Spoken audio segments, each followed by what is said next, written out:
안녕하세요. 채움프라퍼티 공동대표 임민수입니다.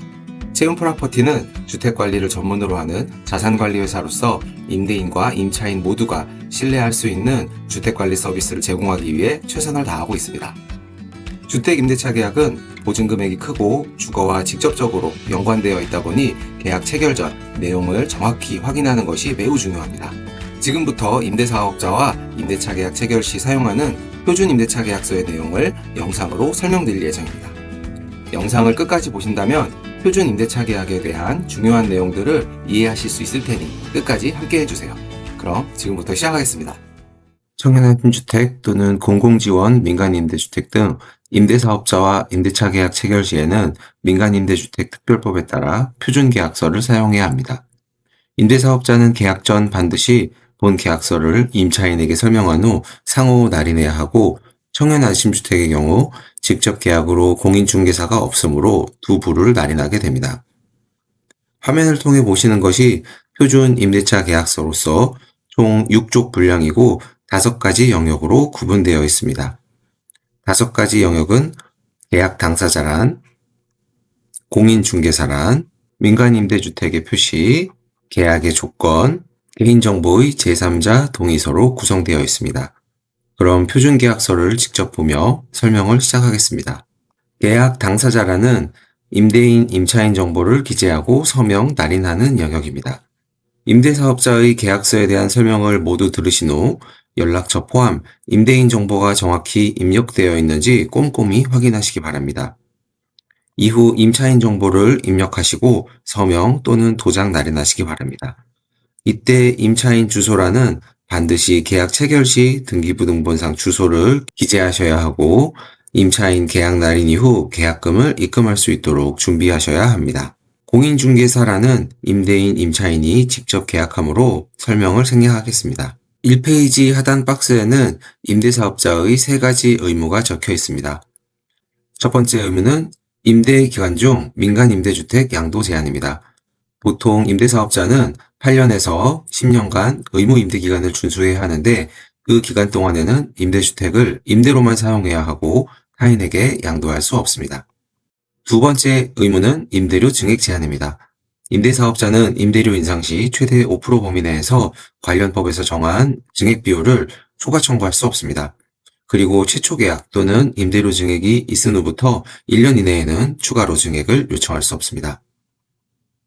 세 번째 의무는 임대차 계약의 해지 등 제한 조항입니다. 임대사업자는 임차인이 임대차 계약서상의 의무를 위반하거나 임대차를 지속하기 어려운 경우를 제외하고는 계약을 해제 또는 해지할 수 없습니다. 자세한 계약 해지 사항은 표준계약서와 특약에서 자세히 설명드리겠습니다. 2페이지로 넘어가겠습니다. 3. 민간임대주택의 표시 영역입니다. 임대차 목적물의 내용을 기재하는 란으로 매우 중요한 부분입니다. 본 부분은 계약 체결 시 담당자가 직접 내용을 안내해드릴 예정이니 지금은 개념과 주의사항만 안내해드리겠습니다. 우선 주택 소재지, 임대주택의 면적을 임대인이 기재하여 제공하는데 내가 계약하는 호실이 맞는지, 면적은 오타 없이 기재되어 있는지 확인하셔야 합니다. 이후 민간임대주택의 종류가 나와 있습니다. 청년안심주택의 경우 공공지원에 해당하며 의무 임대기간은 10년 또는 8년 중 해당하는 기간에 체크가 됩니다. 오른쪽에 의무임대기간 개시일이 기재됩니다. 만일 의무임대기간 개시일이 2026년 1월 1일로 기재되어 있고 의무임대기간이 10년일 경우 의무임대기간 종료일은 개시일로부터 10년 후인 2023년 12월 31일까지입니다. 이 기간 동안은 임대사업자가 앞에 말씀드린 3가지 의무사항을 지켜야 한다는 의미이니 참고하세요. 아래 100세대 이상 민간임대주택 단지 여부는 100세대 이상일 경우에 미만일 경우 아니오로 표시됩니다. 100세대를 기준으로 임대료 증액 기준이 다릅니다. 100세대 미만일 경우 최대 5% 범위 내에서 주변 임대료 등의 상황을 감안하여 증액할 수 있고, 100세대 이상일 경우에는 통계청에서 발표하는 주거비물가지수 인상률에 따라 증액 가능합니다. 이외에 부대복리시설을 기재하도록 되어 있고, 그 아래 선순위 담보권 등 권리관계 설정 여부란에 근저당권, 전세권, 압류, 가압류, 가처분과 같은 권리관계가 기재되도록 되어 있습니다. 이 부분은 계약 전 등기부등본과 직접 비교하고 진행하시기 바랍니다. 국세지방세 체납 여부도 기재하도록 되어 있으니 확인하시기 바랍니다. 마지막으로 임대보증금 가입 여부를 기재하도록 되어 있습니다. 보증금에 대해 전부 보증을 가입하는 경우에는 예, 그리고 보증금 금액을 기재하도록 되어 있습니다. 보증금 금액 일부에 대해서만 가입할 경우에는 일부 가입에, 미가입 시에는 미가입에 체크하고 그 사유도 설명하도록 되어 있습니다. 4. 계약의 조건 영역입니다. 해당 부분은 임대차 계약의 계약 조건이 기재되는 부분입니다. 제1조 1항 박스에 임대보증금, 월 임대료, 계약기간이 기재됩니다. 금액은 한글 숫자 모두 정확한지, 계약기간은 2년이 맞는지 확인하시기 바랍니다. 2항에는 보증금 지급 일정과 계좌번호가 기재되어 있습니다. 대출을 받으실 경우 잔금 일자를 변경하기 어려운 경우가 많으니 계약 전 잔금일을 잘 고려하시기 바랍니다. 3쪽으로 넘어가겠습니다. 제1조 3, 4, 5항에 따라서 임차인이 납부한 임대보증금은 무이자로 예치되고 임차인이 전항의 기한 내 보증금을 납부하지 않을 경우 연체이자가 발생하니 주의하시기 바랍니다. 임대료는 1일부터 말일까지의 한 달분 임대료를 납부하셔야 하고 늦어질 경우 연체료가 발생한다라는 내용이 설명되어 있습니다. 제2조는 입주일에 대한 내용으로 입주자 모집 공고상 입주 지정 기간 또는 계약 시 기재한 입주일까지 입주하셔야 한다라는 내용이 기재되어 있습니다. 제3조 1항은 임대료 부과 기준으로 매월 1일부터 말일까지 한 달분 임대료가 청구됩니다. 다만 첫 달과 마지막 달은 해당 월의 입주일만큼 청구하게 됩니다. 만일 10일이 입주일이면 첫 달 임대료는 10일부터 말일, 마지막 달 임대료는 1일부터 10일까지 해당하는 임대료가 청구되니 참고하세요. 임대료는 2조 입주일로부터 발생하고 만일 임차인의 사정으로 입주 지정 기간 내 입주를 하지 못할 경우 입주 지정 기간 다음 날로부터 임대료가 발생합니다. 제4조 관리비와 사용료. 관리비와 사용료는 임대인이 지정한 날까지 납부하셔야 합니다. 일반적으로 임대료는 20일 청구하고 말일에 납부받고 있으나 현장별로 다르니 계약 시 확인하시기 바랍니다. 관리비 또한 납부 지연 시 연체료가 발생하니 납부 일자를 지켜주세요. 임대인은 관리비와 사용료 부과 시 부과 명세서를 첨부해 청구하여야 합니다. 그리고 관리비 부과 항목은 관련법에서 정하고 있는데 해당 항목 외에는 부과할 수 없습니다. 5조 임대 조건 등의 변경. 임대료 증액에 대한 조항입니다. 내용이 조금 복잡하게 적혀 있는데 간단하게 줄여서 설명드리면 100세대 미만 단지의 경우 최대 5% 범위 내에서 주변 임대료 등의 상황을 감안하여 인상할 수 있고 100세대 이상 단지는 통계청에서 발표하는 주거비 물가지수에 따라서 인상할 수 있습니다. 그리고 최초 계약 또는 임대료 증액이 있은 후 1년 이내에는 추가 증액이 불가합니다. 제6조 임차인의 금지 행위. 임차인 금지 행위는 4가지로 임대사업자 동의 없는 임차권 양도 및 전대 행위, 시설을 무단으로 개측, 증축하거나 주거가 아닌 용도로 사용하는 행위, 시설을 파손 또는 멸실하는 행위, 임대차 계약서를 위반하는 행위가 금지되어 있습니다. 제7조 임차인의 의무. 임차인은 거주하는 동안 선량하게 시설을 유지해야 하는 의무가 있습니다. 제8조 민간임대주택 관리 범위는 세대 내부 전용부는 임차인이, 그 외 건물 전체 또는 공용부는 임대인이 관리한다는 내용입니다. 세대 내부에서 발생하는 전구 및 배터리 같은 소모품의 교체, 변기 막힘 등은 원칙적으로 임차인이 관리해야 하고 그 외 복도, 커뮤니티 공간, 건물 전체에 대한 부분은 임대인이 관리해야 합니다. 구조, 민간임대주택의 수선, 유지 및 보수의 한계. 제8조의 내용을 자세하게 설명하는 조항입니다. 건물 전체의 보수와 수선은 임대인 부담으로 하되 주택 전용부와 임차인이 파손한 부분 또는 관련법에서 정한 소모성 자재의 수선은 임차인이 부담합니다.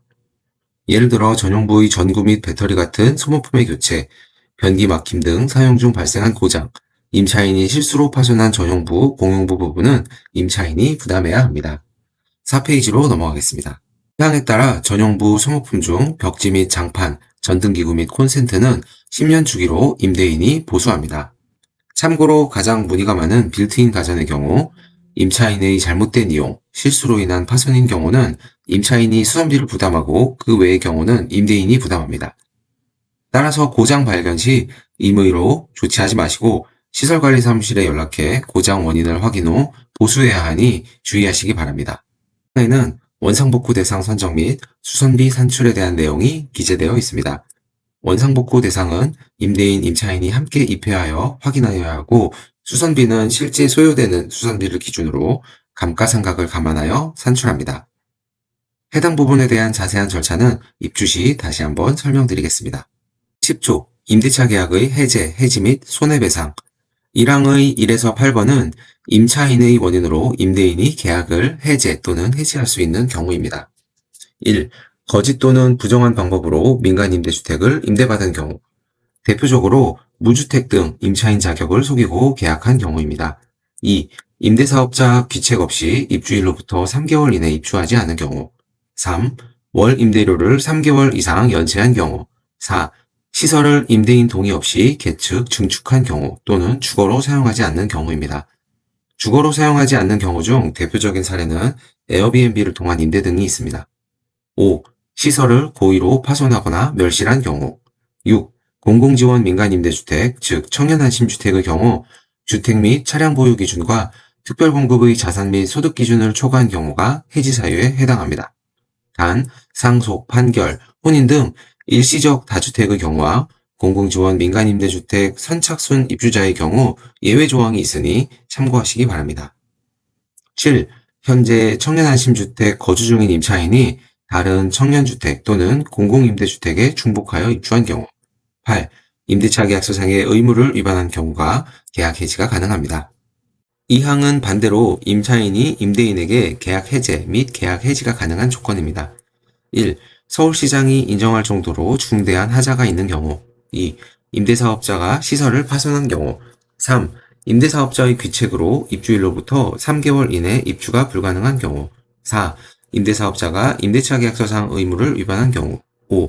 임대사업자가 보증보험 가입 의무를 위반한 경우 계약의 해제 또는 해지가 가능합니다.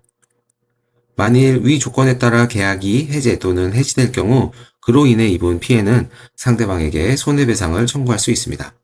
5쪽으로 넘어가겠습니다. 11조 임대보증금의 반환 임대인은 임대차 계약 종료 시 임차인이 건물을 임대인에게 명도함과 동시에 보증금을 반환합니다. 다만 계약 종료 시 임대료, 관리비, 파손 부분에 대한 보수비, 위약금, 배상금 등 미정산 금액이 있을 경우 보증금에서 공제하고 반환할 수 있습니다. 그리고 임차인은 필요시 전기, 수도, 가스에 대해서 납부가 완료되었음을 증명하기 위해 영수증을 제시하여야 합니다. 한 가지 실무적으로 안내드릴 사항은 계약 종료일이 토요일 또는 일요일 또는 고유일인 경우 부득이하게 다음 영업일에 보증금을 반환하고 있습니다. 이 점 양지하시기 바랍니다. 12조 임대보증금의 보증 청년안심주택의 경우 임대사업자가 보증보험을 가입하도록 되어 있습니다. 보증보험 가입 수수료는 임대인이 75%, 임차인이 25%를 부담하고 징수 방법은 별도로 안내드리도록 하겠습니다. 제13조 민간임대주택의 양도 의무 임대기간 종료 후 주택 양도에 대한 사항은 특약으로 정할 수 있습니다. 단 청년안심주택의 경우 의무 임대기간 종료 후 분양권을 제공하지 않으니 참고하시기 바랍니다. 그리고 관련 법에 따라 일정한 경우에는 임대주택을 다른 임대사업자에게 양도할 수 있으나 임대차 계약 등을 포괄적으로 승계하는 조건이어야 합니다. 14조는 임대사업자의 설명 의무입니다. 계약 체결 전 임대사업자가 임차인에게 반드시 설명해야 하는 내용이 기재되어 있습니다. 저는 임대보증금 가입에 대한 사항 중 보증 대상액, 보증기간, 수수료, 임대인, 임차인 분담 비율 등을 설명해야 합니다. 아울러 보증기간 중 계약이 해제될 경우 보증수수료는 귀책 원인자를 따져 추가 납부 또는 환불해야 하며 임대차 계약 기간 중 보증보험이 만료될 경우 임대인은 보험을 갱신해야 합니다. 번째로 선순위 담보권과 국세, 지방세 체납에 대한 내용을 설명해야 합니다.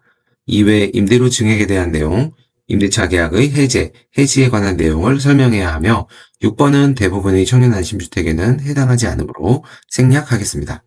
박스에 이상 임대인의 설명 의무에 대한 내용을 확인했다라는 내용으로 서명을 하도록 되어 있으니 확인하시기 바랍니다. 마지막 장으로 넘어가겠습니다. 마지막 장입니다. 제15조 소송 임대차 계약 중 합의가 이루어지지 않을 경우 주택 소재지를 관할하는 법원을 통해 소송을 할 수 있습니다. 제16조 중개대상물의 확인 설명 중개사를 통해 임대차 계약할 경우 중개대상물 확인 설명서를 작성하고 공제증서를 받도록 하세요.